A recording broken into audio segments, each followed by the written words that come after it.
공산 정권 하에 소련에 사는 한 유대인 부부가 이제 이스라엘로 이주하려고 애를 많이 썼어요. 근데 행정상의 착오로 인해서 그 공산 치하에서 남편 아브라함은 그냥 소련에 남아 있고 아내와 자식들은 이스라엘로 떠나도 좋다 하는 그런 허락을 받게 되었어요. 아내 입장에서는 자식들과 공산 치하를 벗어나게 된 것이 감사하지만 남편을 홀로 두고 가야 되니까 이게 마음에 많이 걸리는 거예요. 그래서 그 남편과 암호를 서로 나누게 되었어요. 암호라는 게 다른 게 아니라 검은색 잉크로 편지를 써 보내면 그 편지의 내용은 다 진실이다. 근데 빨간색 잉크로 편지를 쓰면 그 당시에 이제 편지 검열이 되니까 그러니까 공산 치하의 어려움을 그 편지에 그대로 쓸 수가 없어서 빨간색 잉크로 이 공산 치하가 그래도 살기 좋다 하는 그런 형편으로 써놓으면 빨간색으로 써놓으면 그건 다 뒤집어 생각해라. 거짓말이다. 그런 의미의 암호를 나누게 되었어요. 그리고 이스라엘에 도착하고 한 일주일쯤 지났을 때 그 남편이 검은색 잉크로 편지를 써 보냈습니다. 검은색 잉크로 쓰여진 그 내용은 이렇습니다. 다 괜찮고 잘 살만하다는 거예요. 먹을 것도 예전보다 풍부하고 사람들도 말하고 싶은 대로 자유롭게 말할 수 있고 또 배급되는 옷도 이제는 멋있고 또 그리 비싸지도 않다. 그래서 사는 것이 그런 대로 살만하다 하는 그런 내용이었어요. 그리고 이제 마지막 인사가 끝나고 PS, 추신이 덧붙여집니다. 그 추신의 내용은 이렇습니다. 그런데 말이요, 한 가지 문제가 있어. 아무리 해도 빨간 잉크를 구할 수가 없어 라고 써 있었다는 거예요. 무슨 얘기예요? 지금 내용은 다 빨간색으로 써야 되는데 빨간색 잉크를 구할 수 없어서 할 수 없이 까만색으로 쓴 거다. 결국 무슨 얘기입니까? 그가 한 모든 말은 뒤집어서 생각해야 된다는 거예요. 살기 참 어렵다 하는 그런 얘기를 지혜롭게 잘 표현한 것이죠. 지혜라고 하는 것은 이처럼 생명을 살려줍니다. 많은 사람들이 지혜를 얻어 그 위기의 순간에 모든 어려움을 이겨낼 뿐만 아니라 새로운 기회를 열어가기도 하는 거예요. 저도 청바지를 즐겨 입는 편인데 이 청바지도 그렇습니다. 레비라고 하는 22살의 젊은이가 이 미국의 개척 시절에 미국에 이주를 했어요. 그가 산 곳은 캘리포니아 지역인데 그 캘리포니아 지역의 광산촌에 그가 정착을 하게 되었어요. 그가 그곳에서 가만히 보니까 사업의 아이템을 정하게 된 것이 뭐냐면 천막을 만드는 거였어요. 왜냐하면 이곳이 이제 아직 광산촌이고 또 조금 있으면 이사를 해서 또 새로운 광산을 개발하고 하다 보니까 사람들이 집을 짓고 살 여유가 없는 거예요. 그래서 그 사람들에게 천막을 만들어서 파니까 이 천막에서 임시 기거하다가 이제 광산이 폐광이 되면 또 이주해서 또 그 천막 갖고 집을 지어서 살고 하니까 이 천막 장사가 너무 잘 되는 거예요. 더군다나 근처에 군부대까지 있어서 그래서 더더욱더 그 천막이 막 불티나게 팔려서 상당히 많은 돈을 모았어요. 근데 그만 이 군부대가 이주를 하게 되면서 그 군부대를 위해서 재료로 사두었던 천막천이 그만 재고로 쌓이게 되면서 큰 어려움을 만나게 된 거예요. 일감도 줄어들고 어려움을 만나게 되니까 그가 교회를 찾아가게 됩니다. 그리고 교회 다니면서 그가 자기의 이 어려운 문제를 하나님 앞에 기도하기를 시작해요. 그때 하나님께서 그의 귀에 이런 얘기들이 들리게 돼요. 어떤 얘기냐면 광산에서 일하는 광부들이 입는 옷이 쉽게 헤어진다는 거예요. 구멍이 쉽게 나고 옷이 잘 찢어지고 그래서 광부들이 투덜거리는 소리를 듣게 되어집니다. 그때 하나님께서 그에게 지혜를 주셨어요. 야, 이 튼튼한 천막천으로 옷을 만들면 얼마나 오래 질기게 입을 수 있을까? 그래서 한번 만들어서 팔기를 시작합니다.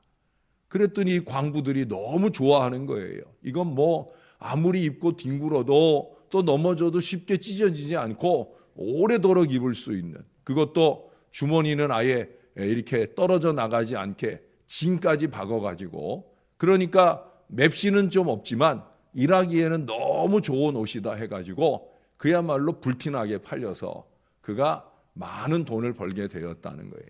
그 청바지의 기원이 되는 그 바지가 레비의 청바지, 레비의 바지다 해가지고 리바이스, 그게 바로 리바이스 청바지의 기원이고 모든 세계의 다양한 상표의 청바지를 만드는 시작이 되었다라고 하는 거예요. 여러분, 지혜는 살아 있습니다. 특별히 하나님의 지혜는 더욱더 그렇습니다. 오늘 본문은 어제 8장 시작부터 보는 대로 이 지혜를 의인화해서 1인칭 화법화해가지고 지혜의 기원, 지혜의 선제성을 오늘 말하고 있어요. 전반부에 그 창조 때로부터 함께했던 지혜, 태초에 하나님이 천지를 창조하시는데 빛이 있으라, 이 지혜의 말씀이 선포될 때 선포되는 그 말씀대로 세상이 만들어지는 바로 그런 얘기들을 오늘 전반부에 말씀하고 있다는 거예요. 지혜는 지금도 그렇게 살아있어서 주의 자녀들의 삶 속에서 생생하게 그 역사를 펼치고 있는 것입니다. 그래서 이 지혜를 내놓으시는 우리 하나님께도 그 지혜를 받아 유익을 얻는 우리 인간들에게도 이 지혜는, 이 말씀은 기쁨이 되는 것입니다. 본문의 전반부는 하나님과 함께 해온 지혜가 그 모든 창조의 섭리와 역사에 동참했음을 보여주고 있어요. 후반부의 32절 이하부터는 그런 지혜를 기쁘게 받아 지키며 사는 사람들에게 주시는 하나님의 복을 적고 있습니다.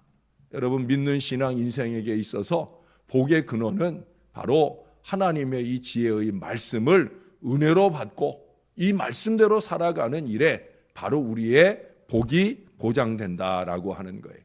그런데 전반부의 내용에서 지혜는 마치 진리 되신 예수 그리스도를 말씀하는 듯이 보여지기도 합니다. 그러니까 어제도 말씀드렸고 전에도 말씀드렸지만 말씀은 곧 하나님이다, 말씀이 육신이 되어 우리 가운데 오신 분이 예수님이다 하는 사실들을 여러 번 강조를 했어요.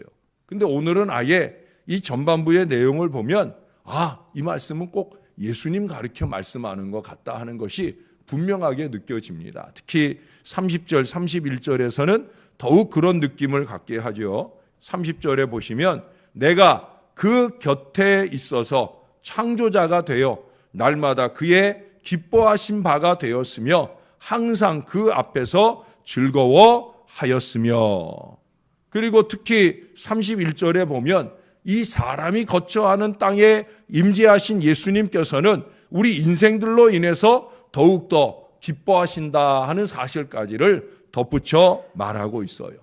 35절에 가보면 더욱 이 지혜가 우리 예수님을 가리킨다 하는 생각이 굳어지게 되어집니다. 대저 나를 얻는 자는 생명을 얻고 여호와께 은총을 얻을 것임이니라. 예수님을 얻는 자, 하나님의 말씀을 얻는 자는 생명을 얻고 은총을 얻는다. 특별히 우리 예수님은 생명의 씨앗을 간직한 지혜인 줄로 믿습니다. 이 세상에서 으뜸 지혜는 예수님이에요. 이 예수님 지혜를 간직한 사람이 복된 사람이라는 거예요. 영생의 보장이 있기에 복될 뿐 아니라 이 땅에서 크고 작은 은총을 꾸준히 받아 누리기 때문에 복된 거예요. 너희가 무엇이든지 내 이름으로 구해라. 그러면 내가 시행하겠다. 이 약속의 보장이 예수님의 이름 안에 있잖아요. 그래서 우리가 그 이름 붙들고 살고 그 이름 의지하여 기도하며 사는 거 아니겠습니까? 이 생명과 은총의 보장이 바로 예수님 안에 있어요. 예수님의 지혜인 이 하나님의 말씀 안에 있다라고 하는 거예요. 지혜라고 하는 말이 히브리어로 하면 호크마라고 하는 말입니다. 호크마. 히브리어로는 지혜를 호크마라고 해요. 이것은 그저 단순히 머릿속에 머물러 있는 지식을 말하는 게 아니에요. 그 지식을 끄집어내 가지고 인생에 있어서 직접 활용되어지는 실제적인 효과를 나타내는 것, 그것이 바로 지혜인 거예요. 그래서 지식과 지혜를 이 잠언서 서두에서도 제가 구분해서 말씀드린 적이 있어요. 물론 잠언서에서 지식과 지혜를 구분 없이 말할 때도 있지만, 그래도 잠언서에서는 가급적 지식과 구별해서 지혜라고 하는 것을 더 강조해서 말해요. 여기서 말할 때의 지혜가 바로 호크마예요. 그것이 신약에서는 헬라어로 소피아라는 말로 등장을 하는데, 소피아라고 하는 말 속에는 더더욱더 이 지혜가 예수님의 영성을 포함한 그런 지혜로서 우리의 삶의 구원과 은총에 실제하는 지혜가 되는 것임을 우리들에게 더 많이 말씀해 주고 있다라고 하는 거예요. 그렇기 때문에 강하고 확고한 믿음을 기초로 하는 그 마음에서 우러나오는 슬기로움, 그것이 바로 지혜다라고 말할 수 있다는 거예요. 여러분, 예수 그리스도께로 향한 믿음만큼 확고한 게 없지 않습니까? 아니, 그분을 향한 확고한 믿음만이 생명과 은총의 보장을 얻는 지혜가 되는 것이에요. 36절에서는 자신 있게 선언을 합니다. 그러나 나를 잃는 자는 자기의 영혼을 해하는 자라. 나를 미워하는 자는 사망을 사랑하느니라. 예수님을 사랑하고 예수님의 그 말씀을 사랑하면, 그 예수님을 마음에 모시고 얻으면 생명의 보장이 있지만은, 예수님 미워하고 예수님의 말씀을 미워하고 외면하고 잃어버리면 생명에서 사망으로 스스로를 옮겨버리는 아주 어리석은 선택을 하게 되어진다는 거예요. 자기의 영혼을 위하는 사람이 자기의 영혼을 위해 주시는 이 하나님의 말씀을 외면하고 내팽개치며 산다? 자기 영혼을 위하고 사랑하는 게 아니라는 거죠. 참 한심하고 어리석다는 거예요. 생명만 아니라 이 땅에서 우리의 삶을 풍요롭게 하는 여러 가지 은총을 내팽개치는 어리석음이 바로 거기에 있는 거예요.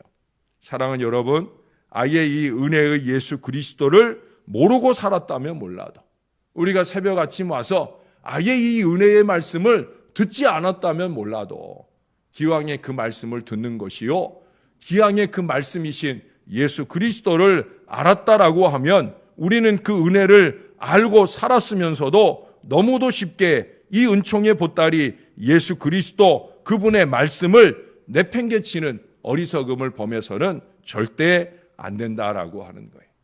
세상적으로 볼 때 그 잘난 척 떠드는 일들이 지혜 있는 선택처럼 보일 수도 있을 거예요. 그러나 그것은 참 지혜나 참 진리가 아닌 것입니다. 진리는 예수님이시고요, 진리는 이 하나님의 말씀입니다. 1.1릭도 땅에 떨어질 수 없다고 하신 이유가 바로 거기에 있는 거예요.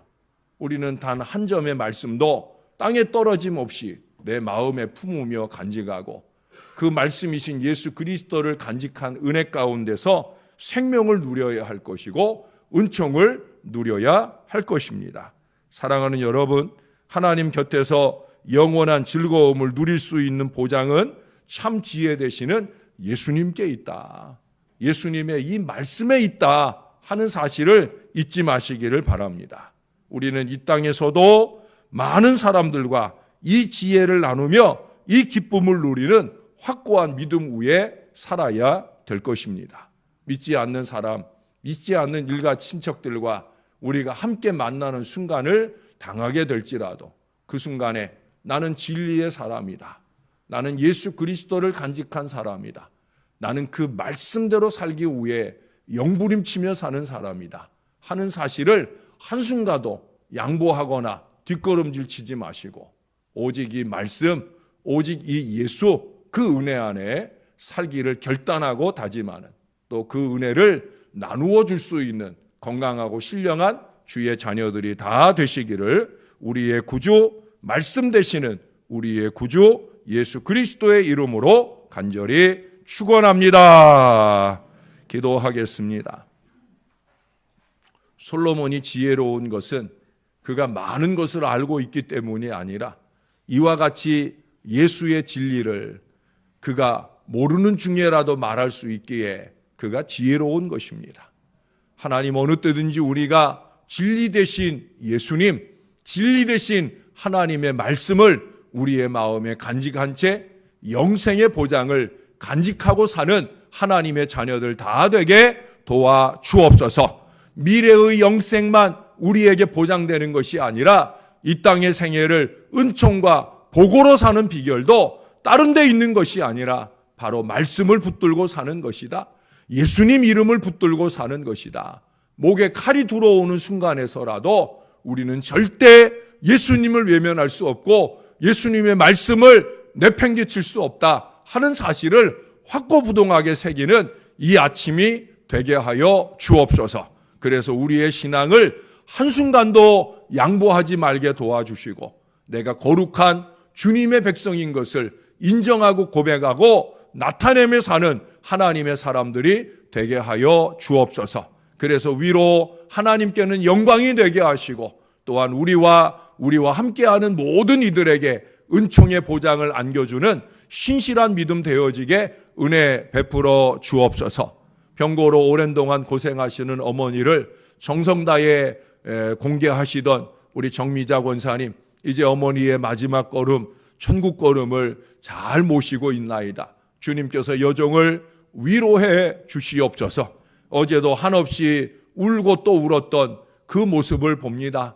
주님께서 그 눈에 눈물을 닦아주시고 이제 영원한 천국의 복락에 들어가신 어머니를 편안히 보내드리는 오늘과 내일 남은 일정이 되어지게 도와주시옵소서. 장례하는 모든 순간에 성령의 위로가 그 마음을 진행하게 도와주시고 모든 장례 절차를 은혜 가운데 마치며 믿지 않는 동기간들에게 복음의 기회가 되는 놀라운 역사가 나타나도록 은혜를 베풀어 주옵소서. 하나님, 내일 중요한 일이 있습니다. 반드시 하나님이 말씀의 사람, 예수님 의지하고 사는 사람, 하나님께 영광되기를 흠모하는 사람, 그런 사람들을 꼭 세워 주시옵소서. 자기의 영광을 추구하는 사람, 교회를 어지럽히는 사람, 이런 사람은 안 됩니다. 하나님께서 꼭 교회를 평화로운 가운데 은혜롭게 부흥의 밑거름으로 썩어지는 하나의 미랄이 될 희생적인 헌신자들이 세워지는 좋은 기회가 되도록 우리 하나님께서 반드시 하나님의 능력과 뜻을 우리 가운데 나타내 보여 주시옵소서. 하나님께 감사합니다. 예수님의 이름으로 기도합니다. 아멘.